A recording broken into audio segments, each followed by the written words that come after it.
We're back at Coyle's Bakeshop in the Greenwood neighborhood of Seattle. Here, fresh coffee and handmade pastries make this spot the perfect place to add to your morning commute. I just like the smell when I come in here. It's very chill. I think everyone there is about as cheerful as you could possibly imagine. I considered a different career and then realized that all I wanted to do was bake. So I went straight from college to pastry school, and that's where I've been ever since. Rachel Coyle opened the Bakeshop to create her ideal bakery, where fresh ingredients make treats that bring smiles to her customers' faces. I'm always really, really excited when strawberries come on the scene, especially June-bearing strawberries in Washington State are absolutely delicious, but it's really whatever is in that moment freshest. Because that's when it tastes the best. It's true. She's very careful about the ingredients, which makes a difference. If she grows extra rhubarb in her yard, she can bring it here. It's just fun knowing that little things like that are happening. They're tuned into what is available, and it tunes me into what I should be looking for when I do some of my own grocery shopping. So you and I get to bake together. Yes. What are we going to make? We are going to make our Victoria sponge cake, and we are going to make it with local raspberries and raspberry jam. Victoria sponge is a really classic English cake that we have kind of made more complicated. So often it Why has, not? Yeah, exactly. Often it has just jam in the middle. Sometimes it will have jam and cream. Our version has jam, fresh fruit, and cream, so that we get those two versions of the fruit and lots of cream. Okay, well, let's get started. We begin making our cake batter by creaming butter and sugar in a stand mixer. While that mixes, Rachel adds a little heat to help the ingredients blend together.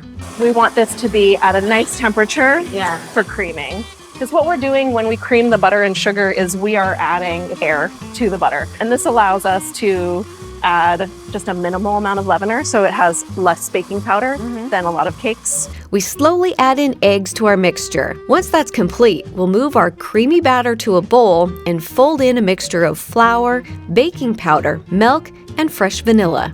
Once folded together, we transfer our cream to a tin and bake at 350 degrees for 45 minutes to an hour. Okay, so this is our cake. Wow. It's been baked and cooled. It looks so good.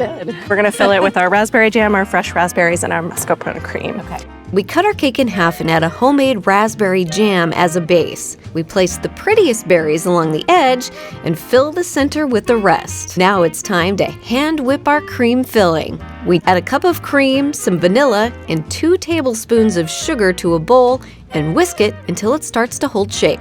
This is really the hard part. The upper body strength. Yeah. I always think about, Show me your muscles. They're you know. I can't believe you got me to do that. You can pass it off to me if you're ready.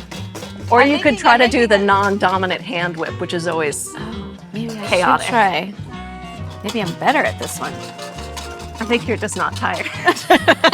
Here you go. In a separate bowl, we fold cold milk into mascarpone until it has a similar consistency as our cream. Then we whisk them together until evenly blended. Next, we place the cream on top of our raspberries, top it off with our cake, and finish with powdered sugar. That's beautiful. I can't wait to try it. I am very excited to have a slice myself. So, okay. That's delicious. Super light. It's lighter than you think it's going to be based on the sort of texture of the outside, but I'm I can see why this is one of the favorites. Beautiful. But it wasn't. I mean, I worked really hard. You did. You worked very hard. You had the torch. You dumped the berries. I did. And the finishing touch, of course, with the powdered sugar. Thank you so much. I think it has the perfect. For letting me into your kitchen. Yeah, of course. For this and more chef-inspired recipes, visit us at wagrown.com.